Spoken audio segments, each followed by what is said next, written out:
कि एक दूध वाले के पास 3 तरह के दूध हैं, क्रमशः 300, 460 एवं 400 गैलन। गैलन का मतलब होता है कैन में भरा हुआ है, से इतने है दूध। कम से कम बोतलों की संख्या ज्ञात करें जिससे मिश्रित किए बगैर संपूर्ण दूध को पूर्णतया मापा जा सके। यानी वो कह रहा है कि जो 3 जो कैन है उनको एक साथ में कहीं पर नहीं रखा है, पर कैन में ही रहे और बोतलों से हम लोग माप लेंगे कितने लीटर दूध है। ठीक है फ्रेंड, चलिए देखते हैं क्वेश्चन को कैसे सॉल्व करते हैं हम लोग। ये लिखा हुआ है 300 और ये 460 और ये 400। फ्रेंड हम लोग इसका क्या करेंगे, अगर हम लोग इस तरह के सवाल अगर आए पूर्णतः हम मापा जा सके, जैसे कि कितना काटा जाता है, ता और जा में फर्क होता है ना, तो अगर ता में आए तो ज्यादातर हो सकता है एलसीएम ही ज्ञात किया जाए, और जब जा है काटा जा सके, कितने से भाग दिया जा सके ना, सब में टेबल लग सके। तो वैसे इसमें ये देखिए वर्ड थोड़ा वो रहता है, जैसे इस शब्द से पता चल रहा है कि हमें सारा एचसीएफ ही ज्ञात किया जाता है, तो हम लोग एचसीएफ इसका ज्ञात कर लेंगे और हमारा आंसर आ जाएगा। चलिए देखें करते हैं एचसीएफ ज्ञात करने के लिए ये भी तरीका है। देखिए जिसमें टेबल लगे, जहां तक टेबल लगेगा वहां तक लगाएंगे, सब में पर लगना चाहिए, और जहां टेबल नहीं लगेगा वहीं छोड़ देंगे। चलिए देखते हैं। 2 × 2 ये आपका 150 आएगा, ये 2 3 ये हो जाएगा आपका, ये 200 हो जाएगा। फिर 2 का टेबल लगाएंगे तो ये हो जाएगा 2 × 7 = 14 75, 2 × 1 = 2, 2 × 1 = 2 है ना, 2 × 2 2 × 5 = 10।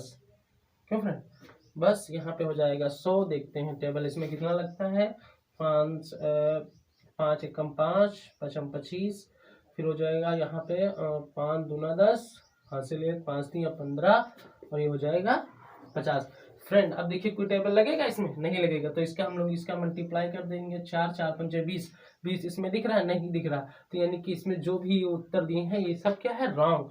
तो इसका राइट आंसर क्या है, हुआ 20 बोतलों अगर हो हमारी तो हमको पता चल जाएगा बोतल, हम लोग इसको मापा जा सकता है। फ्रेंड इसमें देखिए कह रहा 10 आमों के पेड़ों, 32 सेब के पेड़ों व 52 नारंगी के पेड़ों की पंक्तियां में इस तरह से लगाया जाना है कि प्रत्येक पंक्तियां में एक ही किस्म के पेड़ों को लगाने के लिए न्यूनतम कितनी पंक्तियों की आवश्यकता है। देखिए फ्रेंड जब ये आवश्यकता है, हम लोग इसी को बात को याद रखें, अगर आवश्यकता है तो हम लोग एक पंक्ति में पता लगा लें कि कितने पेड़ लगेंगे। चलिए हम लोग फिर हमको पता चल जाएगी कितने पंक्तियां होना चाहिए। तो एक हमें ज्ञात करना है, तो यहाँ पे लिख लें हम लोग 10, 32 और ये 52। फ्रेंड इसका हम लोग एचसीएफ ज्ञात कर लें। क्या ज्ञात कर लें, एचसीएफ हम लोग ज्ञात करेंगे तो आपका फ्रेंड कितना आएगा, एचसीएफ। चलिए ज्ञात करते हैं हम लोग। अगर एचसीएफ ज्ञात करते हैं इसका एचसीएफ, तो आपका आएगा देखिए 10, 32 और 52। चलिए एचसीएफ ज्ञात कर लेते हैं, इसको 2 से डिवाइड कर लें 5, और ये कितना आ जाएगा आपका 2 × 12, 2 दूना 4, 2 × 12। फ्रेंड ऐसा कोई टेबल है जो इसमें भी लग जाएगा, नहीं, तो फ्रेंड इसका एचसीएफ कितना है, एच सी और एफ कितना है, 2 आ गया। अब फ्रेंड जब एचसीएफ हमें ज्ञात हो जाए तो हम लोग क्या करेंगे, इसके नीचे भी 2 लिख देंगे, इसके नीचे भी 2 लिख सकते हैं, और इसके नीचे भी 2 लिख देंगे। फ्रेंड 2 × 1 = 2, 2 × 5 = 10, 2 × 1 = 2, 2 × 1 = 2, 2 × 6 = 12, 2 × 1 = 2, 2 दूना 4, 2 × 6 = 12। फ्रेंड इसको आप ऐड कर लीजिए, कितना हो जाएगा, देखिए 6 6 12, 12 और 5 17 के 1 हासिल 1, तो 1 हो जाएगा 2 3 1 4। फ्रेंड क्या 47 कहीं पे दिख रहा है, यस, सी आपका 47 दिख रहा। फ्रेंड इसको हम सी पे लगा सकते हैं। 15 मीटर और 17 सेंटीमीटर लंबी एवं 9 मीटर व 2 सेंटीमीटर चौड़ा एक हॉल के छत को ढकने के लिए कम से कम कितने वर्ग टाइल की आवश्यकता पड़ेगी। देखिए फ्रेंड अगर हमको एक टाइल का पता लग जाए तो हम लोग पता लगा सकते हैं कि कितना वर्ग कितना इसमें टाइल लगेगी। चलिए फ्रेंड हम लोग याद करते हैं एक टाइल का। पहले देखिए ये लिखा हुआ है 15 मीटर और ये 17 सेंटीमीटर, तो इसको हम कर लें इसको भी सेंटीमीटर में, इसमें 100 से गुणा कर दीजिए, कितना हो जाएगा 15 और 17 हो जाएगा। इसी तरह से देखिए ये 9 मीटर लिखा हुआ है और ये क्या लिखा हुआ है 2 सेंटीमीटर, इसको भी सेंटीमीटर में कह ले तो ये आपका हो जाएगा, ये हो जाएगा ये भी सेंटीमीटर में, ये सेंटीमीटर में हो गया। अब इसका फ्रेंड हम लोग क्या ज्ञात कर लेते हैं, एक टाइल्स, अगर एक टाइल्स का ज्ञात करना है तो हम लोग इसका क्या करेंगे HCF ज्ञात करेंगे, HC और F इजकल, इसका अगर HCF ज्ञात करेंगे तो आपका आएगा 41। अब 41 फ्रेंड कैसे आएगा, इसका हम लोग मासा ज्ञात करेंगे 9 भाग विधि के द्वारा, इसे आप ज्ञात कर लेंगे भाग विधि द्वारा, इसका मासा आपका 41 आ जाएगा। जब 41 ही आ गया एक टाइल का, ये एक टाइल का है, एक टाइल्स का है, अगर एक टाइल्स का हमें ज्ञात है तो हम लोग क्या करेंगे 15 17 भाग 41 और ये 9 और ये आपका हो जाएगा 41। अगर 41 और 41 से काटेंगे तो आपका ये आ जाएगा 37 और ये आपका आ जाएगा 22। अगर इसका आप इससे गुणा कर देंगे तो आपका हो जाएगा 814। फ्रेंड ये आपका क्या हुआ क्वेश्चन, यानी कि अगर इस सेंटीमीटर का है तो वर्ग हमें भी आपका क्वेश्चन सही, और इतनी हमें टाइम की आवश्यकता पड़ेगी फ्रेंड। चलिए क्वेश्चन देखते हैं दूसरा, सुनिए, कह रहा कि 3 आदमी एक 11 किलोमीटर लंबी एक वृत्ताकार पथ है पर उस समान दिशा में तथा एक ही समय से चलना प्रारंभ करता है, उसका गति क्रमशः 5/5 तथा 8 किलोमीटर प्रति घंटा हो तो बताइए कि कितने समय के बाद तीनों प्रस्थान बिंदु पर आपस में मिलेंगे। तो फ्रेंड ये रहा क्वेश्चन और चलिए देखते हैं कैसे सॉल्व करते हैं। यानी कि देखिए एक वृत्ताकार क्या है पथ है, ठीक है, और ये कितने 11 किलोमीटर है, क्या है 11 किलोमीटर। अब वो तीनों यहां से यानी कि चलना प्रारंभ करते हैं, एक क्या रहेगा वो हमें पता है समय बराबर क्या होता है दूरी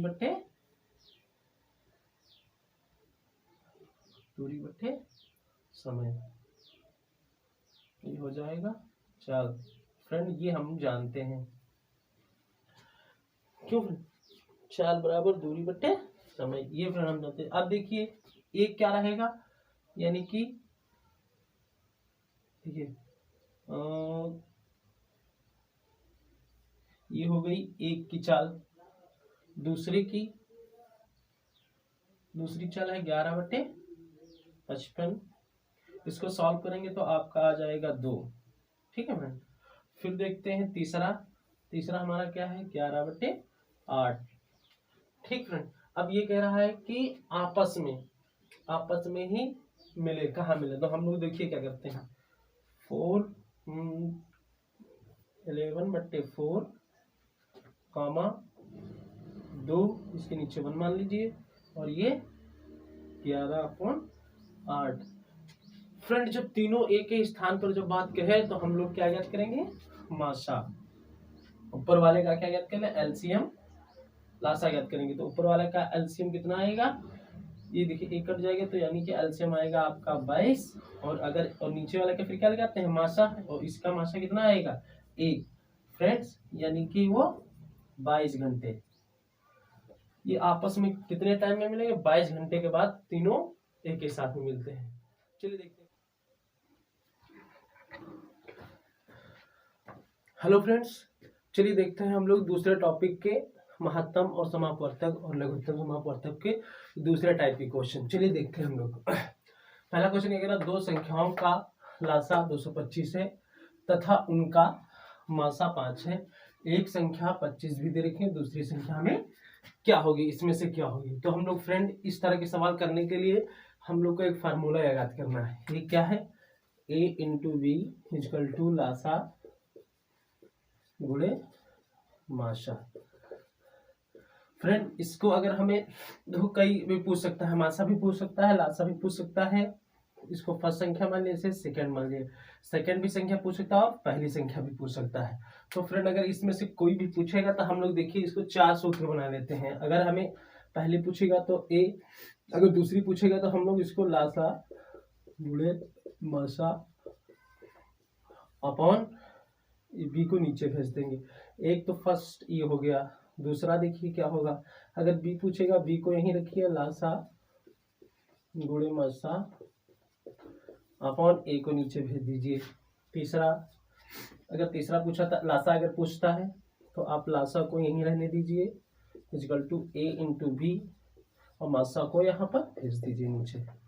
फ्रेंड देखिए भी चौथा, अगर मासा पूछेगा तो मासा को यहीं रहने दीजिए, ए इंटू बी अपॉन लासा। फ्रेंड ये हमें 4 हमें आना चाहिए, या फिर याद कर ले आप, जैसा आप कर सके उचित। हमें लगता है फ्रेंड इसको सीख लीजिए, याद करने की जरूरत नहीं है। फ्रेंड देखते हैं इस सवाल को कैसे सॉल्व करते हैं, चलिए देखते हैं।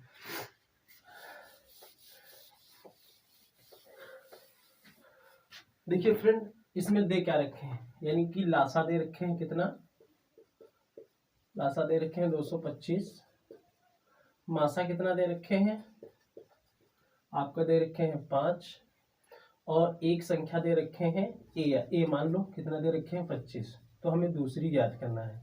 तो फ्रेंड हमको सूत्र मालूम है, A into B equal to लासा गुणे मासा, ये सूत्र है। हमें क्या याद करना है, बी, तो बी को यहीं रहने दो, और ये हो जाएगा लासा गुणे मासा, और ये अपॉन ए। अब इसकी वैल्यू रख दो, बी यानी कि लासा कितना दे रखे 225, मासा कितना 5, और ए कितना है 25।